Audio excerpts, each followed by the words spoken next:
Part 3.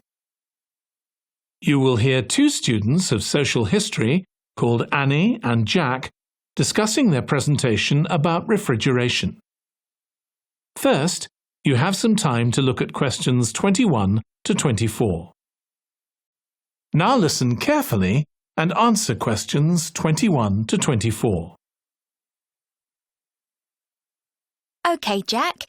Before we plan our presentation about refrigeration, let's discuss what we've discovered so far. Fine, Annie, though I have to admit I haven't done much research yet. Nor me, but I found an interesting article about ice houses. I'd seen some 18th and 19th century ones here in the UK, so I knew they were often built in a shady area or underground, close to lakes that might freeze in the winter.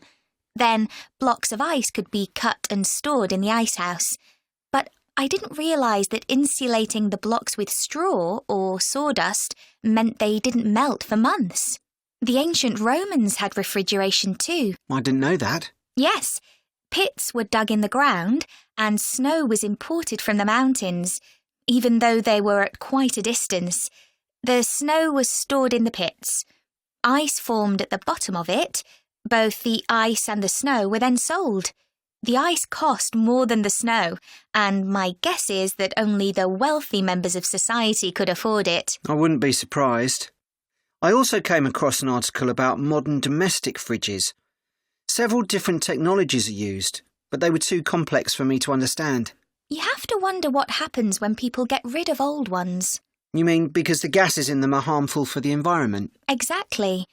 At least there are now plenty of organisations that will recycle most of the components safely.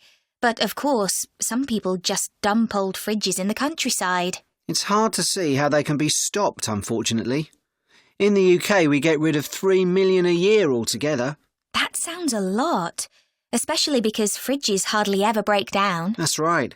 In this country, we keep domestic fridges for 11 years on average, and a lot lasts for 20 or more. So if you divide the cost by the number of years you can use a fridge, they're not expensive, compared with some household appliances. True.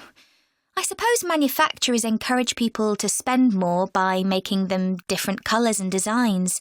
I'm sure when my parents bought their first fridge, they had hardly any choice. Yes, there's been quite a change.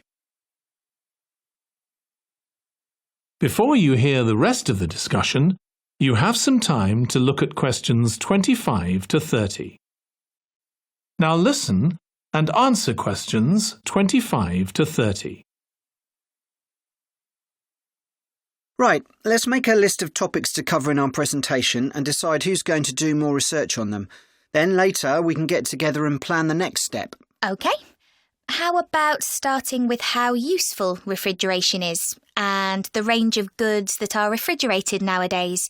Because, of course, it's not just food and drinks. No, I suppose flowers and medicines are refrigerated too. And computers. I could do that, unless you particularly want to. No, that's fine by me. What about the effects of refrigeration on people's health? After all, some of the chemicals used in the 19th century were pretty harmful, but there have been lots of benefits too, like always having access to fresh food. Do you fancy dealing with that? I'm not terribly keen, to be honest. Nor me. My mind just goes blank when I read anything about chemicals. Oh, all right then. I'll do you a favour. But you owe me, Jack. OK. What about the effects on food producers, like farmers in poorer countries being able to export their produce to developed countries? Something for you, maybe? I don't mind. It should be quite interesting. I think we should also look at how refrigeration has helped whole cities, like Las Vegas, which couldn't exist without refrigeration because it's in the middle of a desert. Right. I had a quick look at an economics book in the library that's got a chapter about this sort of thing.